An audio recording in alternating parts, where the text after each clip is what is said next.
Shalom sidang jemaat. Bagaimana kabar Anda? Kami yakin dan percaya bahwa Tuhan Yesus selalu melindungi, menyertai, dan memberkati kita semua. Sebelum kita memulai ibadah online, ada beberapa himbauan tata ibadah online GKPB Tirta Empul Kerobokan. Yang pertama, ambillah posisi terbaik. Tidak sambil makan, tidak sambil berbaring, dan gunakanlah pakaian yang rapi.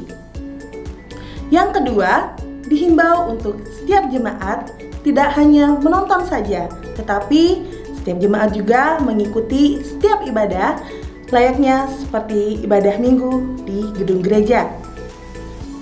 Yang ketiga, setiap jemaat mengikuti ibadah dari awal sampai dengan akhirnya. Ibadah akan dimulai pukul 8 pagi waktu Indonesia Tengah. Yang keempat, untuk persembahan, baik itu persembahan syukur atau persembahan perpuluhan, dapat dikumpulkan setiap hari Jumat pada pukul 4 sampai setengah 6 sore waktu Indonesia Tengah di gedung gereja, bersamaan dengan persembahan ibadah Kamis dan ibadah Minggu sebelumnya. Yang kelima, seusai ibadah, mari kita semua mengambil waktu pribadi dan panjatkan syukur kepada Tuhan. Ibadah online akan segera dimulai. Mari kita siapkan hati kita, pikiran kita, dan selamat beribadah. Tuhan Yesus memberkati kita semua.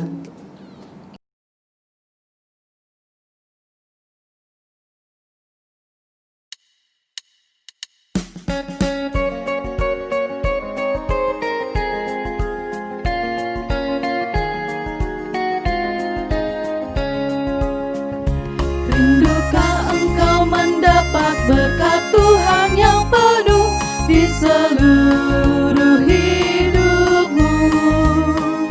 Mintalah kepada Bapamu yang janjinya teguh menyertai langkahmu.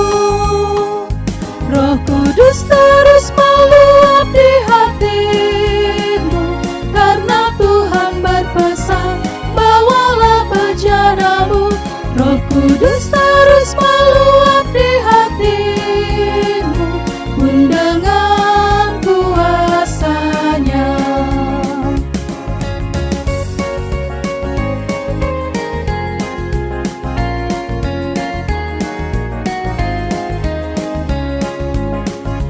Bawalah bejanamu yang kosong pada penebus, wahai kawan yang lesu. Dengan hati yang rendah tetap nantikan Roh Kudus masuk dalam hatimu. Roh Kudus terus meluap di hatimu, karena Tuhan berpesan, bawalah bejanamu. Roh Kudus terus meluap di hatimu, pun dengan kuasanya.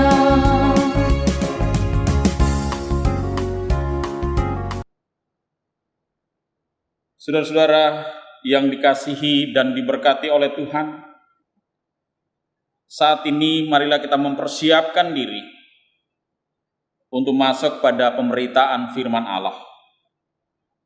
Sebelum kita mendengarkan firman Tuhan, marilah kita memohon pertolongan kuasa Roh Kudus. Kita berdoa. Ya Allah, terima kasih untuk kemurahan-Mu, karena pada saat ini Engkau berkenan berfirman kepada kami saat kami beribadah minggu dan merayakan bagaimana Engkau mengaruniakan kami, kepada kami semuanya, kuasa Roh-Mu yang kudus. Ya Tuhan, kami sekalian telah siap untuk menerima firman-Mu. Kiranya Engkau menyempurnakan kesiapan kami dengan kuasa Roh-Mu yang kudus yang turun atas kami semuanya. Sehingga firman-Mu yang kami terima hari ini sungguh terpatri di hati kami, dan oleh kekuatan kuasa Roh-Mu yang kudus pula, kami boleh hidup di dalam firman Tuhan saja. Hamba-Mu yang akan menyampaikan kebenaran firman-Mu, urapi juga Tuhan dengan Roh-Mu yang kudus, agar sungguh-sungguh mampu menyampaikan kehendak-Mu di dalam firman-Mu yang menjumpai kami saat ini. Di dalam Yesus Kristus firman yang hidup itu, kami berdoa. Amin. Firman Tuhan yang menjumpai kita pada saat ini dari Kisah Para Rasul pasal 2 ayat 1 sampai 21 dikatakan demikian. Ketika tiba hari Pentakosta, semua orang percaya berkumpul di satu tempat. Tiba-tiba turunlah dari langit suatu bunyi seperti tiupan angin keras yang memenuhi seluruh rumah di mana mereka duduk. Dan tampaklah kepada mereka lidah-lidah seperti nyala api yang bertebaran dan hingga pada mereka masing-masing. Maka penuhlah mereka dengan Roh Kudus. Lalu mereka mulai berkata-kata dalam bahasa-bahasa lain, seperti yang diberikan oleh Roh itu kepada mereka untuk mengatakannya. Waktu itu di Yerusalem diam orang-orang Yahudi yang saleh dari segala bangsa di bawah kolong langit. Ketika turun bunyi itu, berkerumunlah orang banyak. Mereka bingung karena mereka masing-masing mendengar rasul-rasul itu berkata-kata dalam bahasa mereka sendiri. Mereka semua tercengang-cengang dan heran, lalu berkata, "Bukankah mereka semua yang berkata-kata itu orang Galilea? Bagaimana mungkin kita masing-masing mendengar mereka berkata-kata dalam bahasa kita sendiri, yaitu bahasa yang kita pakai di negeri asal kita? Kita orang Partia, Media, Elam, penduduk Mesopotamia, Yudea, dan Kapadokia, Pontus dan Asia, Frigia dan Pamfilia, Mesir dan daerah-daerah Libya yang berdekatan dengan Kirene, pendatang-pendatang dari Roma, baik orang Yahudi maupun penganut agama Yahudi, orang Kreta dan orang Arab.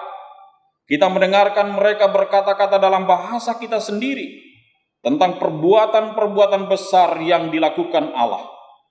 Mereka semuanya tercengang-cengang dan sangat termangu-mangu sambil berkata seorang kepada yang lain, "Apakah artinya ini?" Tapi orang lain menyindir, "Mereka sedang mabuk oleh anggur manis."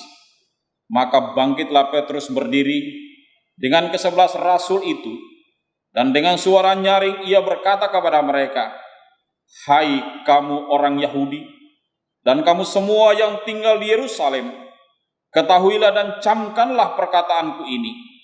Orang-orang ini tidak mabuk seperti yang kamu sangka, karena hari baru pukul 9. Tetapi itulah yang difirmankan Allah dengan perantaraan Nabi Yoel. Akan terjadi pada hari-hari terakhir, demikianlah firman Allah, bahwa aku akan mencurahkan Rohku ke atas semua manusia. Maka anak-anakmu laki-laki dan perempuan akan bernubuat, dan teruna-terunamu akan mendapat penglihatan-penglihatan, dan orang-orangmu yang tua akan mendapat mimpi. Juga ke atas hamba-hambaku laki-laki dan perempuan akan kucurahkan Rohku pada hari-hari itu, dan mereka akan bernubuat. Dan aku akan mengadakan mujizat-mujizat di atas, di langit, dan tanda-tanda di bawah, di bumi, darah dan api, dan gumpalan-gumpalan asap. Matahari akan berubah menjadi gelap gulita, dan bulan menjadi darah sebelum datangnya hari Tuhan, hari yang besar dan mulia itu. Dan barang siapa yang berseru kepada nama Tuhan akan diselamatkan." Berbahagialah kita yang mendengarkan firman Allah dan melakukannya di dalam kehidupan kita setiap hari. Haleluya.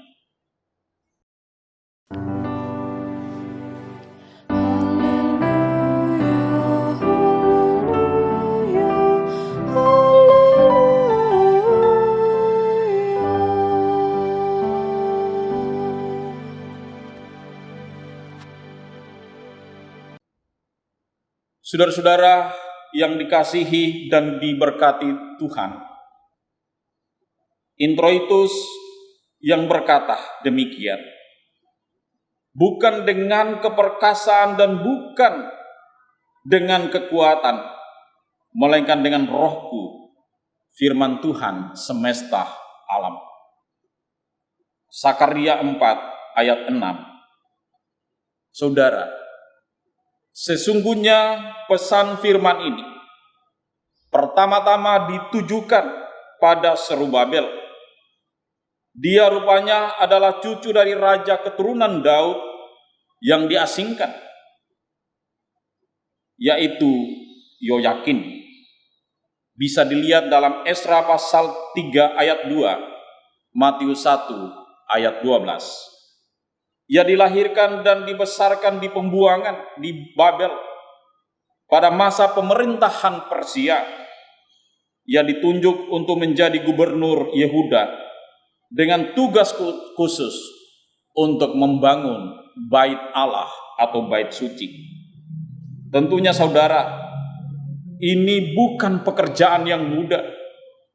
Tetapi Allah telah berfirman melalui Nabi Sakaria bagaimana Serubabel dan semua orang yang terlibat dalam pembangunan itu nantinya yang melaksanakan panggilan Allah untuk melakukan tugas ini, bahwa Tuhan bersamanya, bersama dengan Serubabel dan bersama dengan orang-orang yang telah siap untuk membangun tentunya.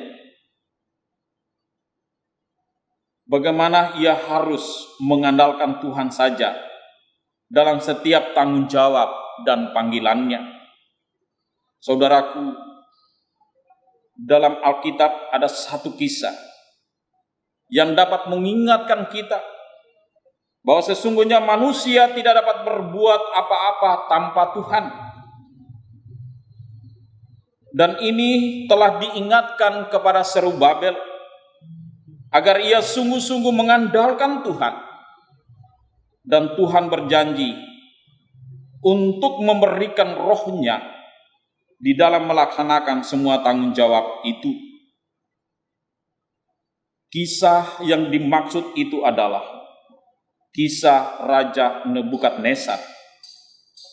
Jika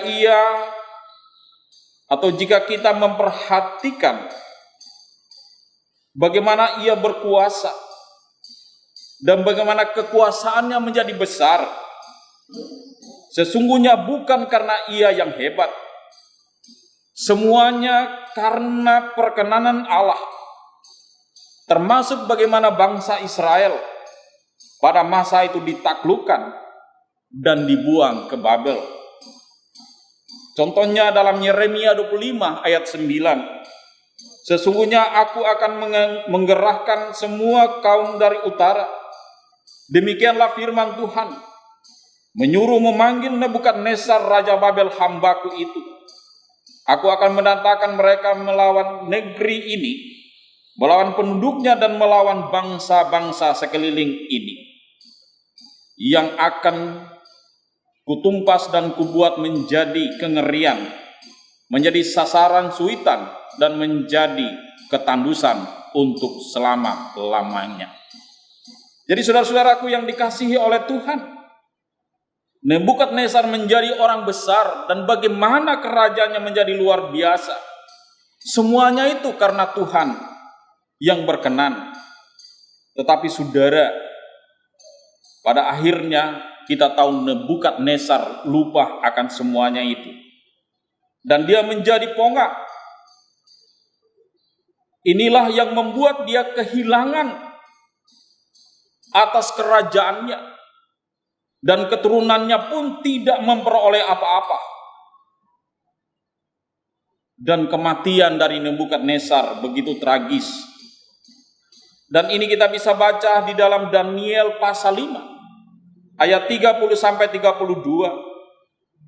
Berkatalah raja, bukankah itu Babel yang besar itu, yang dengan kekuatan kuasaku dan untuk kemuliaan kebesaranku telah kubuang menjadi kota kerajaan? Saudara, begitu Raja Nebukadnezar berkata demikian, dia mengagungkan diri atas apa yang dia capai. Langsung direspon. Suatu suara terdengar dari langit. Kepadamu dinyatakan, ya Raja Nebukadnezar, bahwa kerajaan telah beralih daripadamu. Engkau akan dihalau dari antara manusia dan tempat tinggalmu akan ada di antara binatang-binatang di padang. Kepadamu akan diberikan makanan rumput seperti kepada lembu. Dan demikianlah akan berlaku atasmu sampai 7 masa berlalu, hingga engkau mengakui bahwa yang maha tinggi berkuasa atas kerajaan manusia dan memberikannya kepada siapa yang dikehendakinya. Tentang anaknya dapat kita baca, saudara-saudara, di dalam Daniel pasal 5. Bagaimana, saudara-saudara, anaknya juga pada akhirnya tidak dapat melanjutkan kerajaan yang telah dirintis dan telah dibangun oleh ayahnya sendiri. Semuanya karena mereka berpikir apa yang mereka boleh dapatkan karena kekuatan mereka sendiri. Dan inilah yang diingatkan oleh Tuhan kepada Zerubabel, untuk sungguh-sungguh hanya bergantung kepada Tuhan saja. Saudaraku, sekalipun firman ini pertama ditujukan kepada Zerubabel, tapi sesungguhnya ditujukan juga untuk setiap orang, terutama kepada mereka yang percaya kepada Tuhan, atau tentunya juga kepada kita semuanya, bahwa kehidupan kita boleh ada dan berjalan serta dapat melakukan pekerjaan. Semuanya itu karena pertolongan Allah. Bahkan jika kita dapat melayani, semuanya karena rohnya yang diberikan kepada kita. Saudara-saudara, dan juga sesungguhnya jika kita boleh ada atau boleh bernapas atau hidup pada saat ini, semuanya itu karena pemberian Tuhan. Kita masih ingat bagaimana penciptaan manusia yang dari debu tanah itu dikaruniakanlah nefas kehidupan atau roh sehingga ia bisa boleh hidup, saudara-saudara. Jadi sungguh-sungguh saudara, kita tergantung hanya daripada Allah saja. Karena itu, marilah kita selalu mengandalkan Tuhan saja. Sebab dialah sumber kekuatan kita. Jika kita telah mencapai apa yang kita harapkan, dan kita telah dikatakan orang sebagai yang sukses dalam hidup ini, jangan lupa semuanya itu karena Tuhan. Sangat banyak contoh dalam Alkitab, ketika mereka berhasil, mereka melupakan Tuhan, dan akhir hidup dan keturunannya menjadi tragis. Demikian juga apa yang terjadi tentunya Raja Salomo. Kita tahu bagaimana kisah sukses sang raja ini. Tetapi saudara, akhirnya dia mengizinkan penyembahan berhala masuk dalam kerajaannya.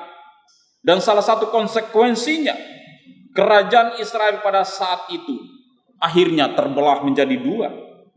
Dan juga kita tahu tentang kisah Saul, saat roh Allah diambil daripadanya, ia tidak dapat melakukan apa-apa. Saudara, karena itu marilah kita dalam kehidupan ini mengandalkan Tuhan saja dan berharap hanya kepadanya saja. Di dalam kehidupan kita beriman, tetap andalkan Tuhan Yesus saja dan jangan lupakan dalam situasi apapun. Baik saat kita berjuang untuk mencapai keberhasilan, atau ketika kita telah berhasil, saat susah dan kita berusaha untuk keluar dari kesusahan itu, dan kita telah memperoleh kenyamanan atau kesenangan, tetaplah diingat saudara-saudara, dan tetap andalkan Tuhan di dalam iman, sebab hidup ini pasti berakhir. Tapi setiap orang, setiap kita yang setia sampai akhir di dalam iman kepadanya, pasti akan diberikan sukacita abadi bersama dengan Kristus. Saudara-saudara yang dikasihi Tuhan, peristiwa Pentakosta sungguh suatu peristiwa yang luar biasa. Lewat bacaan yang kita baca tadi, begitu luar biasanya saudara, bagaimana karya Allah dinyatakan.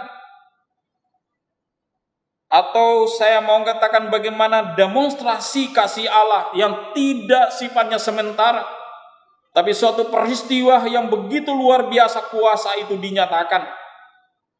Dan nubuat kitab Yoel digenapi. Betapa dahsyatnya pekerjaan Roh Allah atau Roh Kudus. Tidak dibatasi kepada orang-orang tertentu saja, walaupun pada saat itu diawali oleh para rasul. Dan dalam bacaan kita salah satu kedahsyatan ketika Roh Allah berkuasa pada orang percaya, yaitu khususnya para murid saat itu, berbicara dengan bahasa yang dimengerti oleh orang-orang yang hadir pada waktu itu. Dan kita tahu banyak orang yang percaya atas pemberitaan mereka. Orang-orang yang percaya itu juga menyerahkan hidup mereka kepada Kristus untuk menerima Dia sebagai Tuhan dan Juru Selamat mereka. Dan pasti saudara-saudara, bukan karena kehebatan para murid pada saat itu, tapi bagaimana Allah telah memakai mereka dengan seluruh keberadaan mereka. Dan tentunya bagaimana kuasa Roh Kudus yang telah bekerja baik kepada para murid maupun mereka yang mendengarkan berita yang disampaikan oleh para rasul itu. Saudara, dan kita percaya kedaulatan Allah, atau kita harus percaya atas kedaulatan Allah dalam kuasa Roh Kudus, seperti nubuatan kitab Yoel yang tergenapi. Siapapun yang dikehendaki Allah dapat menerima kuasa Allah. Siapapun yang dikehendaki Allah dapat menerima kuasa Roh Kudus. Besar kecil, tua muda, laki-laki perempuan, siapapun dapat menerima kuasa Roh Kudus sesuai dengan otoritas mutlak dari Tuhan saja yang kita kenal di dalam Yesus Kristus, dengan segala kuasa yang menyertainya, atau dengan segala hal yang menyertai dari kuasa itu, kemampuan-kemampuan yang ada. Allah dapat memberikan sesuai dengan otoritasnya kepada siapa saja. Dalam konteks praktis, kita bisa mendapat nasihat, misalnya dari anak atau seorang cucu, walaupun mereka masih kecil. Contohnya, kita belum berdoa, kau sudah mau tidur. Atau ketika kita mau mengambil sesuatu, anak kecil menegur, itu kan orang punya. Saudaraku, jika kita mau melihat dari sisi kuasa Roh Kudus, kita bisa mengatakan Allah lagi berbicara kepada kita, bagaimana kita hidup dengan baik. Siapapun yang menegur kita, kita harus melihat bagaimana Allah memakai siapapun untuk kebaikan kita, dan agar kita tidak jatuh ke dalam kuasa dosa, dan akhirnya kita jauh darinya. Saudaraku, dan dalam konteks saat ini, tentunya orang-orang percaya dan persekutuan orang percaya, kita meyakini bahwa Allah bekerja dalam kuasa Roh Kudus, baik dalam membangun persekutuan dalam pelayanan kasih maupun dalam pemberitaan kabar baik tentang Yesus sebagai Tuhan dan Juru Selamat. Memang kita tidak dapat melihat secara kasat mata, tapi kita bisa merasakan, kita bisa melihat kenyataan dalam kehidupan kita masing-masing. Bagaimana penyertaan Allah dan kuasa mujizat Allah terjadi dalam kehidupan ini. Atau bagaimana Allah turut bekerja di dalam kehidupan kita masing-masing dalam persekutuan yang ada. Kita bisa merasakan itu, saudara-saudara. Kita harus mengakui bahwa segala-galanya karena Roh Allah bersama dengan kita atau berada di dalam kita. Saudara, jika kehadiran Roh Kudus ditandai dengan adanya angin pada saat itu,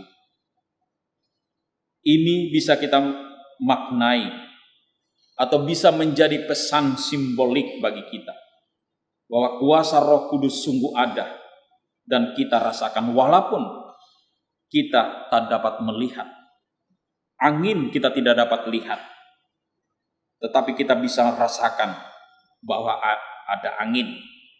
Demikianlah saudara-saudara, kita merasakan bagaimana kuasa Roh Kudus bekerja di dalam kehidupan ini, bekerja di dalam persekutuan dan di dalam tanggung jawab gereja.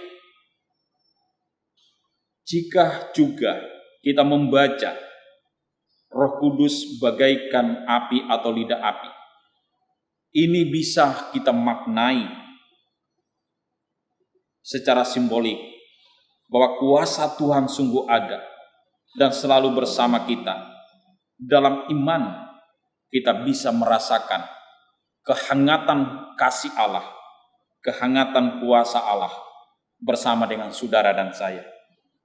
Saudaraku, jika ada yang tidak mengerti atau tidak mau mengerti bagaimana kuasa Roh Kudus itu ada di dalam kehidupan kita, atau bagaimana kuasa Roh Kudus hadir menyatakan kuasanya, maka kita tidak perlu cemas, sebab pada masa rasul-rasul pun sudah terjadi, sehingga mereka salah mengerti kehadiran kuasa Roh Kudus pada saat itu. Itulah yang direspon oleh Petrus ketika ia berkata bahwa para murid tidak mabuk, tapi kuasa Allah yang turun atas mereka. Orang-orang yang hadir mengerti apa yang disampaikan oleh para murid dalam bahasa mereka masing-masing. Sungguh suatu kuasa yang tidak dimengerti, tapi itu sebuah kenyataan yang terjadi, dan banyak orang percaya dan menerima Yesus sebagai Tuhan dan Juru Selamat mereka. Sebab itu, jika kita berjumpa dengan hal-hal demikian, mintalah selalu kepada Tuhan agar diberikan hikmat untuk mengerti karya Allah melalui hidup kita masing-masing. Mintalah dan bukalah hati kita selalu agar Roh Allah berkuasa atas hati dan hidup kita. Sebab disinilah kekuatan hidup orang percaya, kekuatan persekutuan umat Tuhan, kekuatan pelayanan kasih, kekuatan kesaksian orang percaya. Dengan Roh Kudus kita kuat, dan kesaksian pelayanan kita bermakna bagi banyak orang.